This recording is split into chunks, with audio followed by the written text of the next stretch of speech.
Now, folks, here's something else I got a problem with. The 10 Commandments. Here's my problem. Why are there 10? You don't need 10. I think the list of commandments was deliberately and artificially inflated to get it up to 10. It's a padded list. Here's what they did.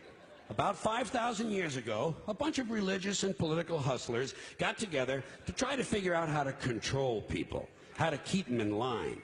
They knew people were basically stupid and would believe anything they were told, so they announced that God had given them some commandments. Up on a mountain, when no one was around, God had given them the 10 Commandments. But let me ask you this. When they were sitting around making this shit up, why did they pick 10? Why 10? Why not 9 or 11? I'll tell you why. Because 10 sounds official. 10 sounds important. They knew if it was 11, people wouldn't take it seriously. Say, what, are you kidding me? The 11 Commandments? Get the fuck out of here. But 10 sounds important. 10 is the basis for the decimal system. It's a decade. It's a psychologically satisfying number. The top 10, the 10 most wanted, the 10 best dressed. So having 10 commandments was really a marketing decision. And to me, it's clearly a bullshit list. It's a political document artificially inflated to sell better.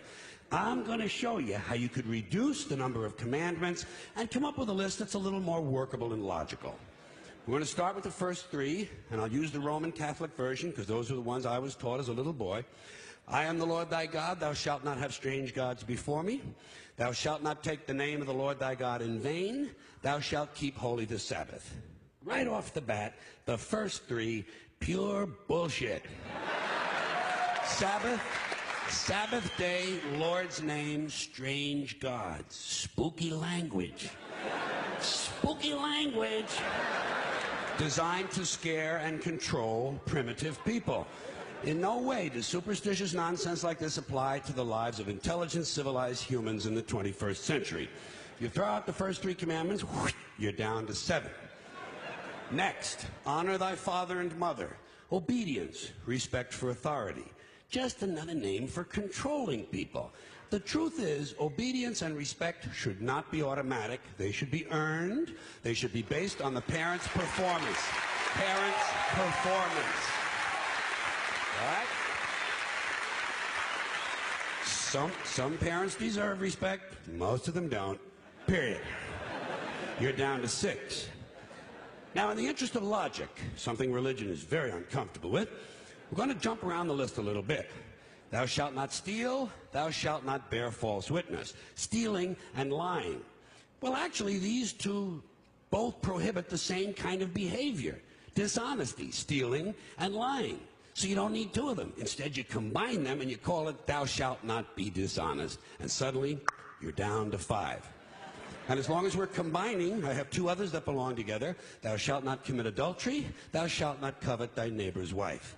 Once again, these 2 prohibit the same kind of behavior, in this case, marital infidelity. The difference is coveting takes place in the mind, and I don't think you should outlaw fantasizing about someone else's wife.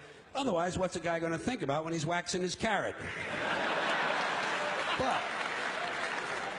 But marital fidelity is a good idea, so we're going to keep the idea and call this one, thou shalt not be unfaithful. And suddenly, we're down to 4. But when you think about it, honesty and fidelity are really part of the same overall value. So in truth, you could combine the 2 honesty commandments with the 2 fidelity commandments and give them simpler language, positive language instead of negative, and call the whole thing, thou shalt always be honest and faithful, and we're down to 3. Thou shalt, they're going away fast. Thou shalt not covet thy neighbor's goods. This one is just plain fucking stupid. Coveting your neighbor's goods is what keeps the economy going. All right? Your neighbor gets a vibrator that plays "O Come All Ye Faithful." You want to get one too. Coveting creates jobs. Leave it alone. You throw out coveting, and you're down to 2 now, the big honesty and fidelity commandment, and the one we haven't talked about yet, thou shalt not kill, murder, the 5th commandment. But when you think about it, when you think about it, religion has never really had a big problem with murder. Not really. More people have been killed in the name of God than for any other reason. All you have to do... Shit.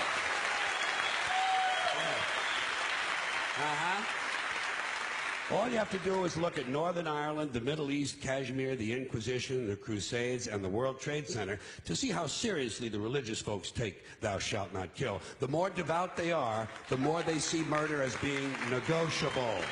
It's negotiable. You know? It depends. It depends. It depends on who's doing the killing and who's getting killed. So, with all of this in mind, I leave you with my revised list of the 2 commandments. Thou shalt always be honest and faithful to the provider of thy nookie. And thou shalt try real hard not to kill anyone, unless, of course, they pray to a different invisible man from the one you pray to. 2 is all you need. Moses could have carried him down the hill in his fucking pocket.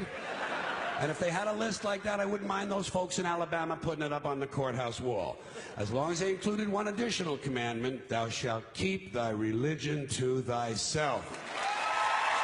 Thank you. Thank you. Thank you, everybody. Thanks for coming in.